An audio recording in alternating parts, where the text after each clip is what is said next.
Allahu Allah, Allahu Allah, Allahu Allah, Ya Rabbi Allah, Allahu kursuzum ağladım, oldum evladim, kursuzum ağladım. Bazen de mutlu, karma karışık duygularımız var. Engel olmaması eğer ki kalbinde, yüreğinde sevgiye merhamet. Türkiye'nin en faal engelli koordinasyon merkezinde yer alıyoruz. Bu da Şanlıurfa Belediye'miz için büyük bir onurdur, büyük bir gururdur. Sevgi burada, muhabbet burada. Engelleri bir aşmanın azmi ve kararlılığı burada. Değerli hemşehrim, evvela engellerin zihinlerde silinmesi gerekiyor.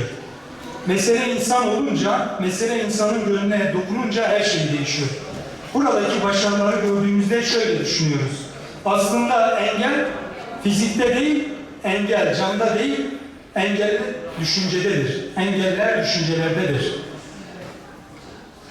Zihindeki engelleri yıkamazsak engelli kardeşlerimize çok şey yapmış olmayacağız. Onun için önce zihindeki engelleri kaldırmamız gerekiyor. O da eğitimle olacak. Farkındalık oluşturmakla olacak. İşte biz de tam bu merkezde hem daire başkanımız hem bu alandan sorumlu olan genel sekreter yardımcımızla birlikte bir ekip olarak tabii ki belediye başkanımız Mehmet Kasım Gürpınar'ın direktifleri doğrultusunda bunu yapmaya çalışıyoruz ve böyle bir mücadele veriyoruz. Biz yılda bu merkezde buna benzer onlarca program yapılıyor. Her birinde birbirinden kıymetli kursiyerlerimiz, hocalarımız, aileleri buraya gelip sosyal hayata adapte oluyorlar. Günün belirli saatlerinde burada hocalarıyla, kurslarla zaman geçirerek gerçekten hayata adapte oluyorlar. Bu programda çok sevindim yani bütün engellilerin engelli olmadığını burada gördüm.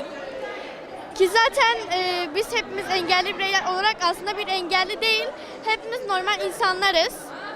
Bu sadece bir farkındalık. Güzel yani, güzel yani, küçük okul güzel.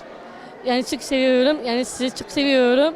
Yani güzel oluyor. Buraya gelince engelli olduğumu hissetmiyorum. Engel kavramı yok burada. Herkes birbirine karşı kardeş gibi, arkadaş gibi. Yani sevgi dolu bir yuva oluştu burada. Hani dışarıdaki arkadaşların bu güzelliği teşvik etmek isterim açıkçası. Burada bulunmalarını çok isteriz. Biraz daha geniş alabilirseniz herkes.